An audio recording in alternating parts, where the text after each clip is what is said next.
کامیابی صرف اور صرف اللہ اور رسول کی فرما برداری کرتے ہوئے اس مختصر ترین زندگی کو سنتوں کے مطابق گزار کر ایمان سلامت لے کر قبر میں جانے اور جہنم کے ہولناک عذاب سے بچ کر جنت الفردوس پانے میں ہے۔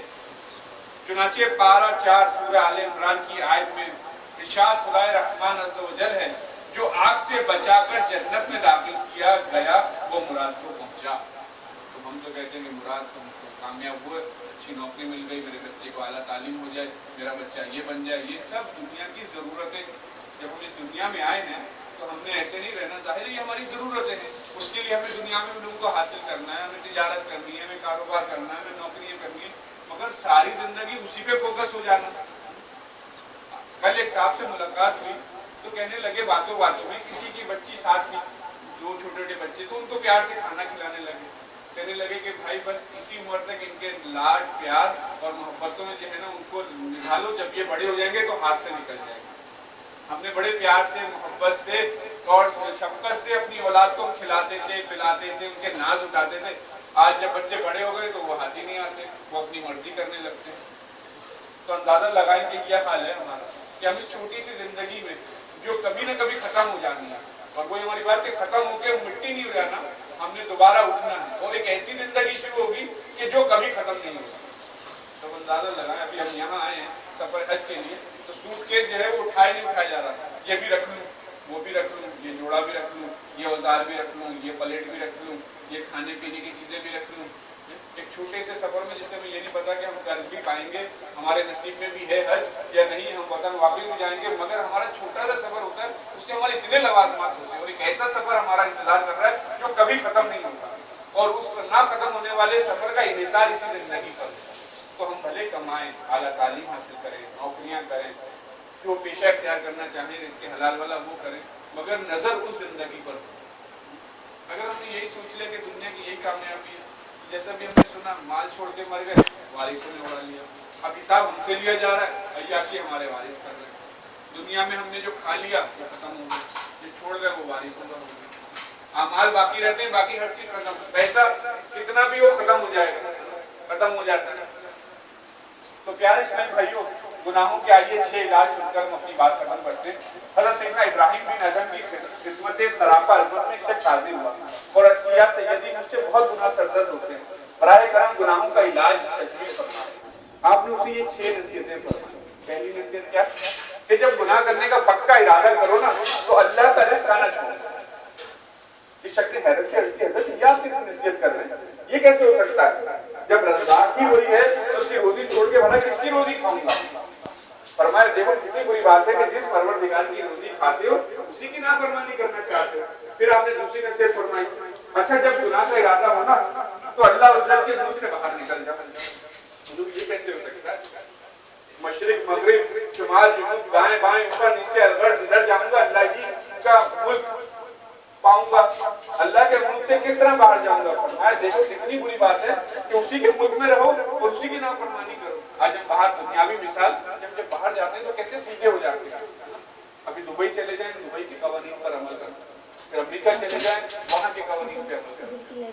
ابھی دبئی جانے کا اتفاق ہوا تو ایک دوست نے واقعہ سنا ہے کہ کچھ لیبر آئے تھے کام کرنے کے لیے، بالکل دنیاوی تعلیم بھی نہیں تھی ان کے پاس، اور وہ بہت ہی سادہ بلڈنگ بنا کر آ رہے تھے۔ تو جب وہ آ رہے تھے تو ہم اپنے آفس سے واپس آ رہے تھے تو ان میں بالکل سادہ طبیعت کسی گاؤں کے لوگ تھے، تو وہ پنجابی میں ایک بزرگ اپنے جوان والے کو سمجھا رہا تھا کہ دیکھو یہ جہاں سوسائڈ ٹپے لگے ہوئے ہیں نا، یہاں سے روڈ کراس کرنا، یہ پاکستان نہیں ہے، ورنہ 200 درہم تیرے کو دینے پڑ جائیں گے۔ تو وہ کہہ رہا اچھا، بولا ہاں۔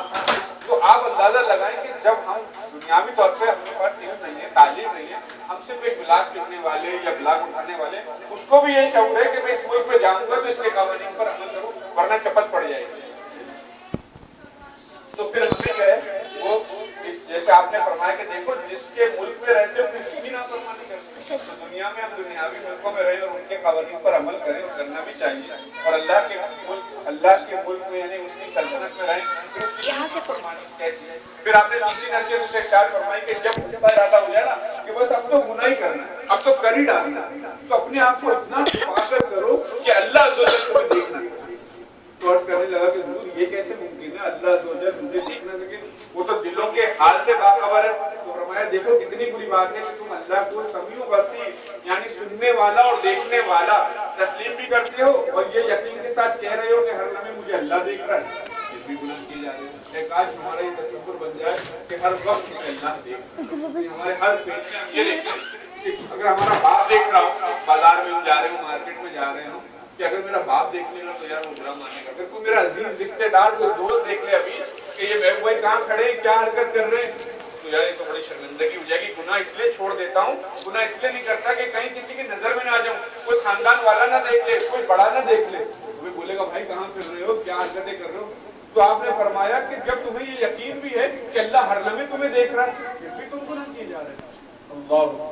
چوتھی نصیحت آپ ارشاد فرماتے ہیں کہ جب ملک الموت سیدنا اسرائیل علیہ السلام تمہاری روح قبض کرنے کے لیے تشریف لائیں تو ان سے کہہ دینا تھوڑی سی مہلت دے دے تاکہ میں توبہ کر لوں.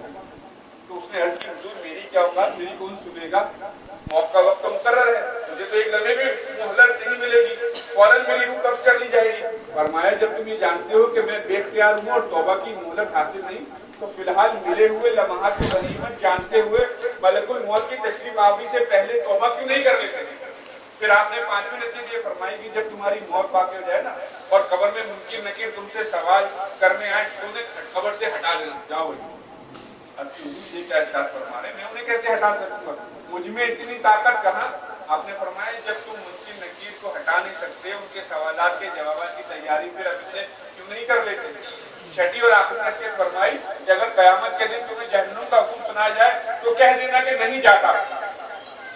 جب تم اللہ کی روزی کھانے سے باز نہیں آ سکتے, اس کے ملک سے باہر نہیں نکل سکتے, اس کی نظر سے بھی نہیں بچ سکتے, منکر نکیر کو بھی نہیں ہٹا سکتے, اور اگر جہنم کا حکم سنا دیا جائے تو اسے بھی نہیں ٹال سکتے, تو پھر گناہ کرنا ہی کیوں نہیں چھوڑ دیتے. اس شخص پر سیدنا ابراہیم بن ادھم کی تجویز کردہ گناہوں کے علاج کے ان 6 نصیحت آمیز مدنی پھولوں کی خوشبو نے بہت اثر کیا.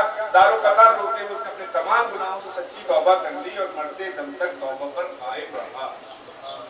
تو پیارے اسلام بھائیوں کہتے ہیں نا کہ نصیحت یا توبہ کے لیے ایک لمحہ کافی کہ ہم جتنی چاہیں باتیں سنتے رہیں, ہم باتیں کرتے رہیں, مگر ہماری اگر ایک بات بھی دل میں ہم بیٹھ جائیں تو ہمارے اصلاح کے لیے وہ لمحہ ہی کافی ہوتا ہے. اور الحمدللہ ان بچوں کو چھوڑ کے ہم سب بادشاہوں میں سمجھدار ہیں. ہمارے سارے ہمارے اعضاء کام کرتے ہیں, عقل کام کرتی ہے, ہم نوالا منہ سے ہی کھاتے ہیں, ناک سے نہیں کھاتے, ہم گاڑی میں ہی جاتے ہیں, گاڑی کے نیچے نہیں گھس جاتے, یعنی ہر چیز میں ہماری عقل کام کرتی ہے. تو ہم یہ کیوں نہیں سوچتے کہ یا تو بھائی مرنے کے بعد قبر میں جانا ہے, منکر نکیر کے سوالوں کے جواب دینے ہیں, وہاں سے کوئی فرار نہیں ہے, وہاں کوئی کام نہیں آئے گا, وہاں کوئی ایسا نہیں ہوگا کہ جو ہمیں آ کر بچا لے. تو ہمیں چاہیے کہ ہم جو ہے اپنی گناہوں کی عادت کو ترک کریں. بے شک ایک وقت ہوتا ہے کہ ہر چیز آہستہ آہستہ آہستہ جو ہے وہ انسان پر عمل کرتی ہے, مگر ہمارا کام کیا ہے کہ اللہ میں تیری بارگاہ میں توبہ کرتا ہوں, تو مجھے استقامت نصیب. آہستہ آہستہ آہستہ آہستہ ہم توجہ, جیسے امیر علیہ سنت نے جو ایک کتابچہ مدنی انعامات کا ایک رسالہ بنایا ہے, اس کے اندر چھوٹے چھوٹے کہتے ہیں کہ اس کو آپ صرف رکھ لو. وہ آپ لوگ یہاں مدنی انعامات کے جو ذمہ دار ہیں, آپ صرف رکھ لیں, بھرے نہیں, پھر اس کو دیکھ لیں یہ ہے کیا بھائی, کیا سوال ہے, یہ بہت ترتیب میں ہے لکھا ہوا تھا. آپ یقین کریں ایک مفتی صاحب ہمیں ملے, جب ہم نے ان کی بارگاہ میں رسالہ پیش کیا, انہوں نے ایسے ہی 10 منٹ میں بیٹھے دیکھا اس کو, ماشاء اللہ سبحان اللہ, یہ تو ولی بنانے والا نسخہ ہے. یعنی آپ فرما رہے ہیں کہ اگر کوئی 72 سوالات پر عمل کرنا شروع کر دے تو میرے حساب سے تو وہ اللہ کا ولی بن جائے گا. یہ تو تمہارے مرشد نے تمہاری آخرت سنوارنے کا نسخہ تمہیں لکھ کر دے دیا. آج میں نے نمازیں پڑھی یا نہیں پڑھی, آج میں نے ماں باپ کا کام قدم یا آج چھوڑے یا نہیں چھوڑے, آج میں نے قرآن کی تلاوت کی یا نہیں کی, آج میں کسی مریض کی عیادت کے لیے گیا یا نہیں گیا. کچھ روز کی کرنے کی چیزیں, کوئی ہفتے میں ایک دفعہ جانے کی, کوئی مہینے میں ایک دفعہ, کوئی سال میں ایک دفعہ. وہ کتابچہ پڑھیں, وہ رسائل لیں اور آپ دیکھیں کہ وہ کیا چیز ہے. یعنی کہتے ہیں نا ہمارا دل نہیں لگتا, ہمیں وہ رسالہ ہی کئی لوگوں کی توبہ کا سبب بن گیا. کہ اسلام میں فرماتے ہیں کہ میں نے بھی اسے لے کے رکھ دیا, بہت یار جان, ہر جب بھی دیکھو ہر مہینے آپ یہ رسالہ لے لیں, اس کو بھریں, یار یہ کیا مصیبت ہے, لاؤ بھائی جیب میں ڈال دیا. ایک دن پھر جب رات کو سونے اٹھا, سارا سامان جیسے ہماری عادت ہے, موبائل نکالا, والیٹ نکالا, سب چیزیں نکالی, قمیض اتاری, بنیان شلوار پہنی, تو لیٹا ہے کیا, تو میں لیٹ گیا, لیٹ کے میں اس کو پڑھتا رہا. میں پڑھتا جا رہا ہوں اور آپ یقین کریں کہ میرے دل کی دنیا یار بدلی. اس میں تو کوئی بھی چیز ایسی نہیں جو میرے خلاف ہے, ساری میری مطلب کی باتیں لکھی ہیں, ساری ہی میری اصلاح کی باتیں لکھی ہیں. تو کہنے لگے میں نے اچھا کوشش کی کہ چلو میں یہ سب تو نہیں کر سکتا یار، یہ چلو کچھ تو شروع کروں. اور انہوں نے آہستہ آہستہ آہستہ ان چیزوں پر عمل کرنا شروع کیا، اور ایک وقت آیا کہ وہ ماشاءاللہ 72 کے 72 انعامات پر عمل کرنے والے. تو بات یہ ہوتی ہے کہ دیکھو یار، ہم وہاں سے آئے، اب یہاں کفیلوں کے بھی مسائل ہیں، کسی کا نقل کا فعال ہے، کسی کا تنازع ہے، کسی کی تجدید ہے، چھٹی بھی لگنی ہے. میرے ساتھ بھی ہو گیا تھا کہ میرا جو ہے وہ اقامہ اقامہ ایکسپائر ہو گیا اور مجھے اپنے وطن جانا تھا. والد بیمار ہیں، بولا جب تک تجدید نہیں ہوگی چھٹی نہیں لگے گی. یار یہ کیا قانون ہے؟ پہلے زمانے میں لوگ جو ہے وہ پیسے دے کے غلامی سے باہر آ جاتے ہیں، اور ہم لوگ آج غلامی میں آنے کے لیے پیسے دیتے ہیں. پہلے بیچارے اقامہ خریدتے ہیں. جب میں نئے آیا تھا شاید اقامہ ہو گیا بچے کو پتہ سے بولا بھائی کہاں ہے آپ، نظر ہی نہیں آ رہی ہے. میں نے کہا اقامہ لگا ہوا نا پاسپورٹ. بولا بھائی پاسپورٹ بھی، یہ تو آپ کے آنے کا ویزا لگا بھائی، ابھی کفیل کے پاس جانا ہے، میڈیکل کرانا ہے، اقامہ بنوانا ہے. اچھا ایسا بھی کرنا ہوتا ہے؟ جی ہاں ایسا بھی کرنا ہوتا ہے. پھر چلے گئے، کفیل صاحب نے یہ میڈیکل ہو گیا، سب کچھ ہو گیا، اقامہ بن گیا. بولا یار ایک ہفتے بعد بولا کفیل آیا نہیں. کیوں کیا ہوا؟ بولا بھائی وہ کہہ رہا ہے کہ تم آزاد ویزے پہ ہو تو ایسا کرو کہ فی مہینہ مجھے 200 ریال دے دو. تو 2 سال کے کتنے بن گئے؟ 12 دنی 24. میں نے کہا بھائی 24 ابھی تو میرے پاس جو پیسے تھے جمع، تو میں اس چیز سے گزر چکا ہوں ہے نا، جس سے آپ لوگ گزرتے ہیں، ہم چاروں طرف. تو سوچیں کہ ہم چھوٹی سی زندگی کے لیے، مگر مقصد کیا ہے سب کا نیک. یار بیگم کی شادی ہو جائے، ماں باپ کو بچہ آ جائے، گھر کچا ہے گھر بن جائے، بچوں کی تعلیم ہو جائے، کمر میں بھی درد ہے، طبیعت بھی ویسی نہیں ہے، کسی کو 18 سال ہو گئے، کسی کو 40 سال ہو گئے، کسی کو 20 سال ہو گئے، واپسی بھی اپنے وطن جانے. تو اندازہ لگائیں کہ ہماری زندگی کا ایک تصویر، ہم تمام پر تکلیف میں رہتے ہوئے بھی ہم کوشش کرتے ہیں کہ اللہ تعالیٰ ہمارا رزق حلال بنائے. ان تمام مسائل کے ہم شکار بھی رہتے ہیں، پھر بھی ہم کوشش میں لگے رہتے ہیں. تو اب اندازہ لگائیں ہر جگہ یہ معاملہ ہے کہ ہم چھوٹی سی زندگی ہے اور اس میں ہم ایسی کوششیں کرتے ہیں. تو بھائی آخرت کی زندگی جس میں کبھی ختم نہیں ہونا، وہاں کے اقامے کی تجدید تو یہیں سے ہو جائے گی. وہاں تو ایسا اقامہ ملے گا کہ وہ پتا ہے کہ فیس کتنی ہے، نیکیاں ہی نیکیاں فیس ہے نا. تجدید فار ایور ہے، ایک دفعہ جنت کا لگ گیا تو پھر خروج نہیں ہے.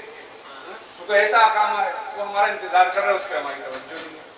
ہم دنیا کے جو ہے وہ ان چکروں میں پڑے ہوئے ہیں. تو اللہ تعالیٰ ہم سب کے رزق حلال میں برکت دے اور ہماری جو مسائل ہیں ان کو دور کرے. اور اللہ تبارک و تعالیٰ ہماری گناہوں کی عادت کو نکال کے ہمیں نیکیاں کرنے کی توفیق نصیب فرمائے، اور ہمیں جو ہے وہ نیکیوں سے محبت اور گناہوں سے نفرت